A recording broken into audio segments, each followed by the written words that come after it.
Hello प्यारे बच्चों, कैसे हैं आप सब लोग। आशा करती हूँ आप लोग बहुत अच्छे होंगे। मैं हूँ आपकी हिंदी की अध्यापिका। तो बच्चों, आज हम पढ़ेंगे पाठ नंबर 11 जिसका नाम है अनमोल दोहे। तो बच्चों, जो दोहे होते हैं ये हमें कुछ ना कुछ ज्ञान देते हैं, कुछ ना कुछ अर्थ अच्छे से समझाते हैं, जीवन संबंधी नीति ज्ञान। यानी कि बच्चों, हमें लोक में प्रचलित यानी कि जो हम व्यवहार करते हैं, जिस समाज में हमें रहते हैं, किस तरह हमें उस ज्ञान से बच्चों हमें क्या मिलती है, शिक्षा मिलती है कि हमें कैसा व्यवहार करना चाहिए। आइए इन दोहों को पढ़ते हैं। बच्चों, दोहे होते क्या है। दोहों द्वारा बच्चों बहुत कम शब्दों में हमें बहुत अच्छी बातें समझाई जाती हैं। ऐसी बानी बोलिए मन का आपा खोए, औरन को शीतल करे आपहु शीतल होए। तो बच्चों, हमें सदा ऐसी बोली बोलनी चाहिए जिस जो कभी हमें मन का आपा नहीं खोना चाहिए कि हम एकदम से आप भड़ास में आके, गुस्से में आके कुछ भी बोल दे। जो बच्चों दूसरों को ठंडक प्रदान करे, शीतलता प्रदान करे और अपने मन को भी बच्चों सुख शांति मिले, शीतलता प्रदान करे, हमें सदा ऐसी वाणी बोलनी चाहिए। तो ऐसी बानी बोलिए मन का आपा खोए, औरन को शीतल करे आपहु शीतल होए। तो बच्चों, हमें सदा अच्छी मीठी प्यारी बोली बोलनी चाहिए। हमें कभी भी ऐसी भाषा का प्रयोग नहीं करना चाहिए जो सामने वाले को बच्चों क्रोधित कर सके, उन्हें गुस्सा दिला सके या उन्हें परेशान कर सके। ठीक है, हम जब यदि ऐसी बात भाषा बोलते हैं जो सामने वाले को अच्छी लगती है, सामने वाले के हृदय को ठंडक पहुंचती है, तो हमें भी बहुत अच्छा लगता है। आइए आगे बढ़ते हैं। एक और दोहा देखिए। बड़े बढ़ाई न करे, बड़ो न बोले बोल, रहीमन हीरा कब कहे लाख टका का मोल। तो बच्चों, इसका अर्थ ये है कि हमें अपने मुंह से कभी भी अपनी तारीफ, अपनी प्रशंसा नहीं करनी चाहिए। वे लोग बच्चों अच्छे नहीं होते हैं जो अपने ही मुंह से अपनी तारीफ करते रहते हैं। तो बच्चों, हमें कभी भी अपने मुंह से बड़े बोल नहीं बोलने चाहिए। रहीमन हीरा कब कहे। तो बच्चों, यहाँ पर एक उदाहरण देकर रहीम जी हमें समझा रहे हैं कि हीरा कब अपनी तारीफ खुद करता है। हीरा क्या कभी ये बताता है कि मैं इतना अनमोल हूं, मैं इतने मूल्य का हूं, कि मैं इतने लाख का हूं, इतने हजार का हूं, इतने करोड़ का। क्या बच्चों हीरा कभी बताता है? नहीं। तो बच्चों, हीरे की जो चमक होती है वह हमें बताती है कि ये कितना अनमोल है। इसीलिए ऐसे ही बच्चों, आपकी चमक आपको बताएगी कि आप कितने अनमोल हैं। इसलिए आप अपनी बढ़ाई खुद से मत करिए। चलिए आगे बढ़ते हैं। विद्या धन उद्यम बिना, कहो जो पावे कौन, बिना डुलाए ना मिले ज्यो पंखा की पौन। इसका अर्थ ये है बच्चों, विद्या धन उद्यम बिना, यानी कि हम जो विद्या चाहते हैं, जो हम ज्ञान चाहते हैं, तो क्या बच्चों हमें ज्ञान बिना परिश्रम के मिल सकता है? बिल्कुल भी नहीं। यदि हम विद्या का धन चाहते हैं तो बच्चों हमें परिश्रम करना होगा, हमें मेहनत करनी होगी, हमें पढ़ाई करनी होगी लगातार, तभी तो हम बच्चों विद्या रूपी ज्ञान को प्राप्त कर सकते हैं। काहू जो पावे कौन, यदि बच्चों कोई भी बिना परिश्रम के विद्या के ज्ञान को नहीं पा सकता है। बिना डुलाए ना मिले ज्यो पंखा की पौन। बच्चों, जिस तरह जो पंखा होता है, क्या बच्चों आपने हाथ से चलने वाला पंखा देखा है? जिस तरह उस पंखे से हवा नहीं मिल सकती है जब तक हम उसको हाथ से हिलाएंगे नहीं। तो बच्चों, जिस तरह हाथ से हिलाने पर ही पंखे की हवा हमें प्राप्त होती है, उसी तरह विद्या का ज्ञान भी हमें तभी प्राप्त होगा जब हम परिश्रम करेंगे। चलिए आगे बढ़ते हैं। बुरा जो देखन मैं चला, बुरा ना मिलिया कोई, जो दिल खोजा आपना मुझसे बुरा ना कोई। तो बच्चों, मैं जमाने भर में, इस जगत में, इस संसार में बुराई को खोजने गया था। जब मैंने ढूंढा तो बच्चों बुरा तो मुझे कोई भी नहीं मिला, लेकिन मुझे बुराई एक जगह मिली। वो मुझे मिली बच्चों अपने आप के अंदर। कहने का यह अर्थ है बच्चों, ये संसार बुरा नहीं होता, लोग बुरे नहीं होते। हम उन्हें जिस दृष्टि से देखते हैं वह हमें वैसे ही दिखते हैं।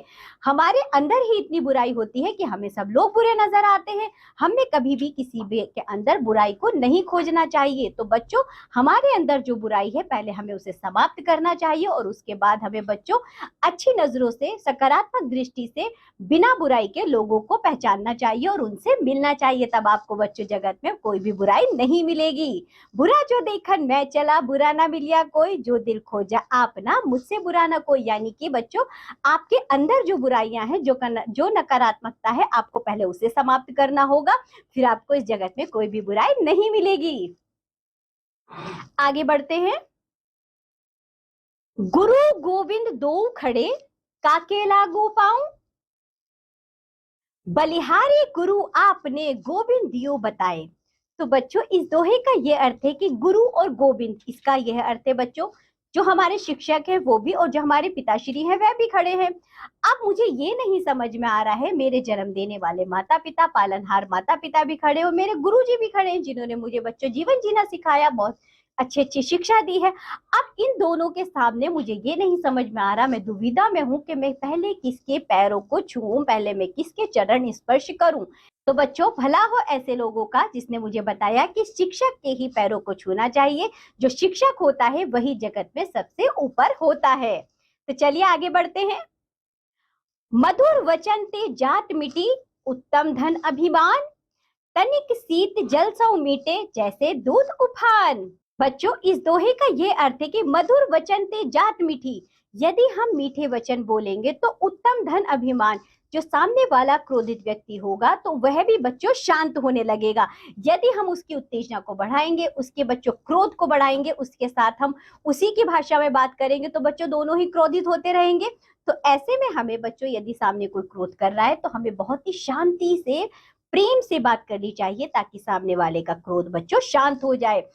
किस तरह से?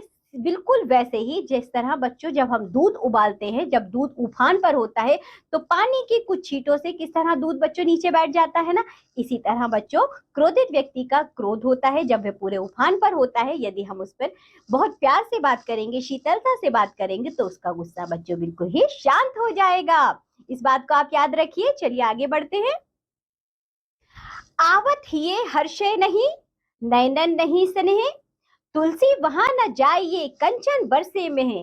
तो बच्चों, इस दोहे का यह अर्थ है कि तुलसीदास जी हमें यहाँ बता रहे हैं, आवत ये अर्शे नहीं, यानी कि आपके आने से जिस घर में खुशी नहीं होती, जिसकी आंखों में प्रेम नहीं दिखता है, जिसमें बच्चों बिल्कुल भी स्नेह नहीं दिखता है, नैनन नहीं स्नेह, जिसकी आंखों में प्रेम नहीं है, स्नेह की भावना नहीं है, तो बच्चों आपको ऐसे घर में कभी भी नहीं जाना चाहिए।